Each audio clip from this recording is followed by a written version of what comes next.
Hey everyone, what's up? Welcome to a new loot video. This time I'm changing it up a little bit. I'm going to do loot from 10 hours or 100 clears of 25 man heroic Bastion of Twilight trash farming. So for all of you that don't know, you can go into the first room of Bastion of Twilight and there's a bunch of mobs there that you can pull. It's really easy. You can do it on just about any level 100. I did it on my level 92 monk and it was fine. It really isn't that hard.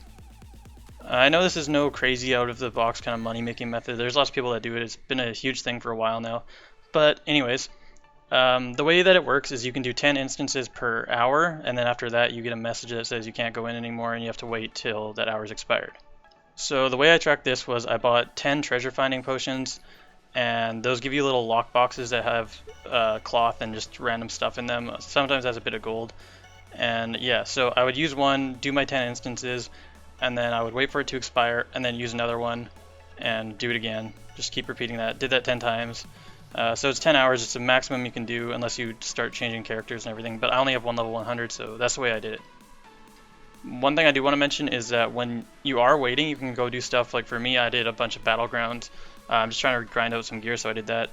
I really recommend that you wouldn't be one of those people that just stand outside of the instance and just wait out the hour. It's like totally pointless, just a huge waste of time. Yeah, don't do that. Anyway, let's get into the loot of this. For gold drops, just from the monsters, we got 2,727 gold. That does include the gold that we got from the treasure boxes, so keep that in mind. Next up, we got 385 gray items, like weapons and armor. Those sold for 1,126 gold. A little underwhelming. I'm kind of surprised it was that low, but whatever. After that, we got gold from the green items that dropped, which was 3,518 gold. I'm actually really surprised about that. Do keep in mind that includes the epic purple items. I just vendored those because I tried selling a few on the auction house and they just don't sell. They sell for like maybe 10 gold over vendor price and no one wants them, so whatever, I vendored them. Next we have the loot from the tiny treasure chest, which you receive from using the potion of treasure finding.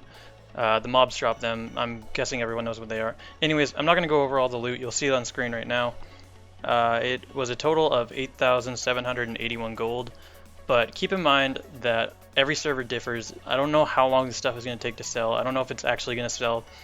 So yeah, just keep that in mind. That's a very flexible price.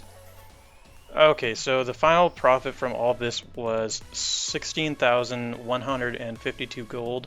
But keeping in mind that the treasure finding potions are 170 each, which was a cost of 1,700 total, that brings the actual total to 14,452 gold.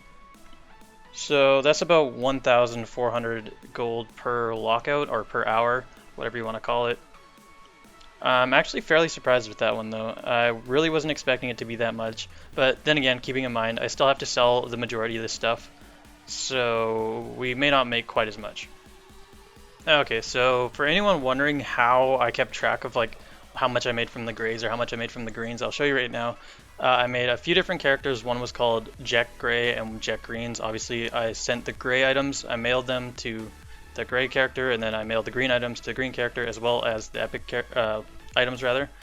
So, and then when I got them on that character, I would just vendor them. So the amount of gold on each character was the amount they made from their respective items. So for anyone wondering, I did get 2 enchants from the loot, but I'm trying to sell them right now. I'm trying to sell them for 300 gold each.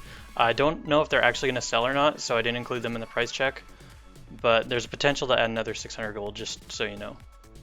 And one other thing I want to mention is that the lock boxes that I got from there, I looked for keys on the auction house to open them, and I don't have a rogue, so I couldn't open them. So I ended up just vendoring them. They sell for like 7 silver each. But yeah, if you're a rogue and you can open those, your profits from doing this will probably go way up. I'm not sure what's in them, but I'm guessing there's at least probably a couple gold per box. So keep that in mind as well. Anyway guys, that's going to be it for this loot video. If you enjoyed it, please hit the like button. If you want to see more, hit subscribe. And if there's any particular loot video or 10 hours from video that you want me to do, just comment it below. I'll definitely look at it. If it's like a decent idea, I'll definitely do it. So yeah. Thanks for watching and have a good day. Oh, and Happy New Year. I guess that's coming up too.